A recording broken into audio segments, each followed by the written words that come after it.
The Golden Age, by Kenneth Grahame. Section 15. Exit Tyrannus. The eventful day had arrived at last, the day which, when first named, had seemed, like all golden dates that promise anything definite, so immeasurably remote. When it was first announced, a fortnight before, that Miss Smedley was really going, the resultant ecstasies had occupied a full week, during which we blindly revelled in the contemplation and discussion of her past tyrannies, crimes, malignities, and recalling to each other this or that insult, dishonor, or physical assault, sullenly endured at a time when deliverance was not even a small star on the horizon, and in mapping out the shining days to come, with special new troubles of their own, no doubt, since this is but a workaday world, but at least free from one familiar scourge. The time that remained had been taken up by the planning of practical expressions of the popular sentiment. Under Edward's masterly direction, arrangements had been made for a flag to be run up over the hen-house at the very moment when the fly, with Miss Smedley's boxes on top, and the grim oppressor herself inside, began to move off down the drive. 3 brass cannons, set on the brow of the sunk fence, were to proclaim our deathless sentiments in the ears of the retreating foe. The dogs were to wear ribbons, and later, but this depended on our powers of evasiveness and dissimulation, there might be a small bonfire, with a cracker or two if the public funds could bear the unwanted strain. I was awakened by Harold digging me in the ribs, and "She's going today" was the morning hymn that scattered the clouds of sleep. Strange to say, it was with no corresponding jubilation of spirits that I slowly realized the momentous fact. Indeed, as I dressed, a dull, disagreeable feeling that I could not define grew up in me, something like a physical bruise.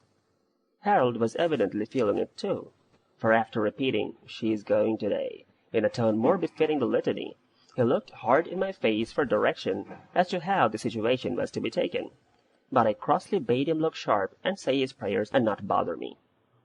What could this gloom portend, that on a day of days like the present seemed to hang my heavens with black? Down at last and out in the sun, we found Edward before us, swinging on a gate and chanting a farmyard ditty in which all the beasts appear in due order, jargoning in their several tongues, and every verse begins with the couplet, "Now, my lads, come with me, out in the morning early." The fateful exodus of the day had evidently slipped his memory entirely. I touched him on the shoulder. "She's going today," I said.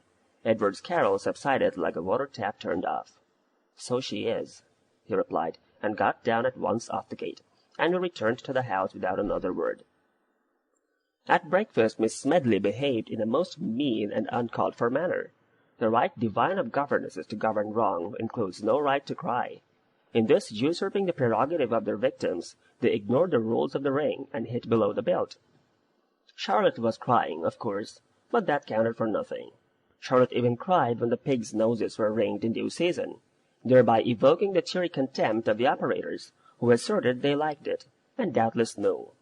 But when the cloud compeller, her bowls laid aside, resorted to tears, mutinous humanity had a right to feel aggrieved, and think itself placed in a false and difficult position.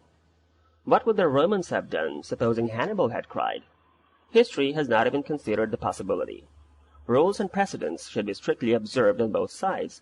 When they are violated, the other party is justified in feeling injured. There were no lessons that morning, naturally. Another grievance. The fitness of things required that we should have struggled to the last in a confused medley of moods and tenses, and parted forever, flushed with hatred over the dismembered corpse of the multiplication table. But this thing was not to be, and I was free to stroll by myself through the garden, and combat, as best I might, this growing feeling of depression. It was a wrong system altogether, I thought, this going of people one had got used to. Things ought always to continue as they had been. Change there must be, of course. Pigs, for instance, came and went with disturbing frequency. Fired their ringing shot and passed, hotly charged, and sank at last. But nature had ordered it so, and in requital had provided for rapid successors. Did you come to love a pig, and it was taken from you, grief was quickly assuaged in the delight of selection from the new litter. But now, when it was no question of a peerless pig, but only of a governess, nature seemed helpless, and the future held no litter of oblivion. Things might be better, or they might be worse, but they would never be the same, and the innate conservatism of youth asked neither poverty no riches, but only immunity from change. Edward slouched up alongside of me presently, with a hangdog look on him, as if he had been caught stealing jam.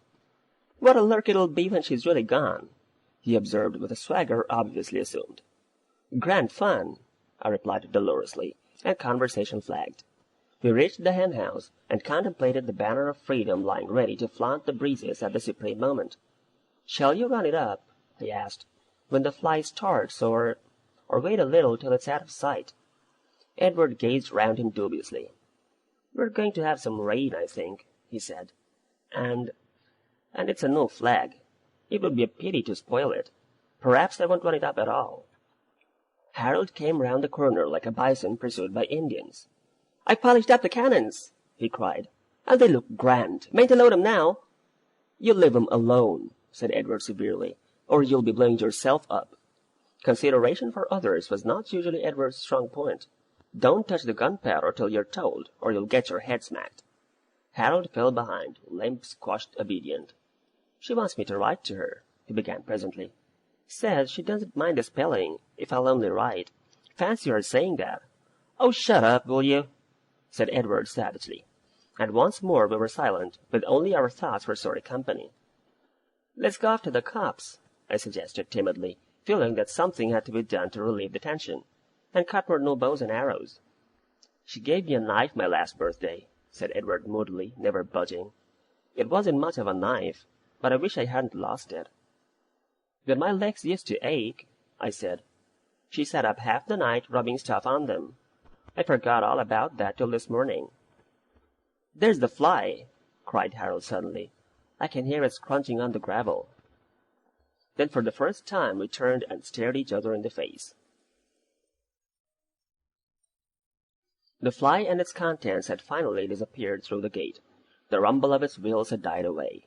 Yet no flag floated defiantly in the sun, no cannons proclaimed the passing of a dynasty. From out the frosted cake of our existence, fate had cut an irreplaceable segment. Turn which way we would, the void was present. We sneaked off in different directions, mutually undesirous of company, and it seemed burning upon me that I ought to go and dig my garden right over, from end to end. It didn't actually want digging. On the other hand, no amount of digging could affect it, for good or for evil. So I worked steadily, strenuously under the hot sun, stifling thought in action. At the end of an hour or so, I was joined by Edward. "I've been chopping off wood," he explained, in a guilty sort of way, though nobody had called on him to account for his doings. "What for?" I inquired stupidly. "There's piles and piles of it chopped up already." "I know," said Edward, "but there's no harm in having a bit over. You can never tell what may happen. But what have you been doing all this digging for?" "You said it was going to rain," I explained hastily, "so I thought I'd get the digging done before it came. Good gardeners always tell you that's the right thing to do." "It did look like rain at one time," Edward admitted, "but it's passed off now. Very queer weather we're having. I suppose that's why I've felt so funny all day." "Yes, I suppose it's the weather," I replied. "I've been feeling funny too." The weather had nothing to do with it, as we well knew, but we would both have died rather than admit the real reason. End of section 15.